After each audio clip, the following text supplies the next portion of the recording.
तुम्हाला दाखवणार आहे रंगोली मॅट डिझाईन उंबरठा पट्टी कशा पद्धतीने बनवायची ते। तर त्याच्यासाठी मी घेतले आहे हे रेझिन आणि त्याच्यावरती मी अशा प्रकारे डिझाईन काढली आहे आणि उलन, कैची आणि ग्लूकन एवढ्या सामानामध्येच मी आज रांगोळी उंबरठा पट्टी बनवणार आहे आणि तुम्ही सुद्धा घरच्या घरी बनवू शकता। तर मी कशा पद्धतीने बनवते ते तुम्ही नक्कीच पहा। पहिला मी बॉर्डर करणार आहे। पूर्णपणे सगळी बॉर्डर करून झाल्यानंतर मी तुम्हाला दाखवते कसं दिसते। चला आपण बघूया।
तुम्ही बघू शकता अशा प्रकारे आपली बॉर्डर तयार झाली आहे। आता इथे मी ऑरेंज कलरचा यूज करणार आहे। जे माझ्याकडे कलर अवेलेबल आहेत तेच मी इथे यूज करते। तुम्ही तुमच्या आवडीनुसार तुमच्याकडे जे कलर असेल ते सुद्धा तुम्ही यूज करू शकता।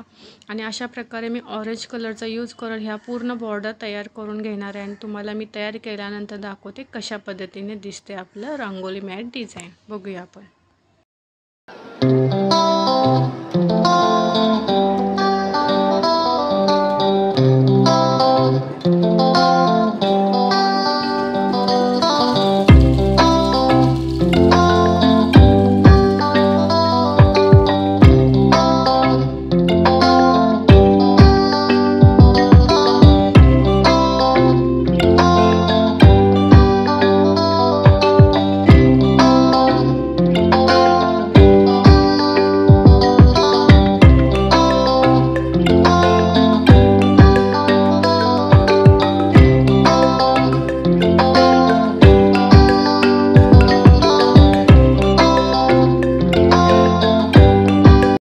तुम्ही बघू शकता अशा प्रकारे मी ऑरेंज कलर सगळीकडे लावून घेतला आहे।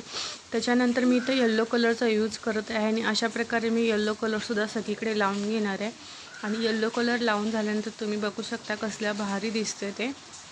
चला मी आता येलो कलर सगळीकडे लावून घेते आणि मग तुम्हाला मी दाखवते।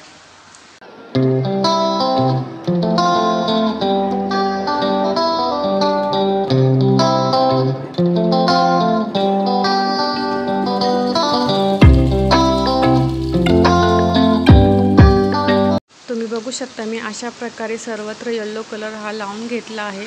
आता मी ह्याच्यामध्ये ब्ल्यू कलरचा यूज करणार आहे। तर चला तुम्हाला मी दाखवते आता ब्ल्यू कलर कुठे कुठे यूज करणार। तर तुम्ही बघू शकता मी इथे आणि ह्या दोन्हींच्यामध्ये मी ब्ल्यू कलरचा यूज करणार आहे। आणि मी बघू शकता मी लावूनसुद्धा घेतला आहे ब्ल्यू कलर। छान दिसते ना उंबरठा पट्टी। तर हे बघा आता मी इथे ब्ल्यू कलर लावून घेते आणि मग मी तुम्हाला दाखवते कशा पद्धतीने दिसते ते। बघू शकता आपली रंगोली मॅट डिझाईन तयार आहे। आपली उंबरठा पट्टा तयार आहे आणि ही वॉशेबल आहे। बघा मी आता जस्टच करून घेतलं आहे तरीसुद्धा हे कुठे चिपकत नाही का हे निघतही नाही। खूप छान प्रकारे आपली रंगोली मॅट डिझाईन तयार झाली आहे आणि मस्त ना पटकन आपल्याला कधी कार्यक्रम असला पाहुणे येणार असेल तर पटकन आपल्याला हे यूज केलं की झालं आपलं काम। रंगोली मॅट डिझाईन कशी वाटली तुम्हाला नक्की सांगा कमेंट करून। लाईक करा, शेअर करा, सबस्क्राईब करायला विसरू नका।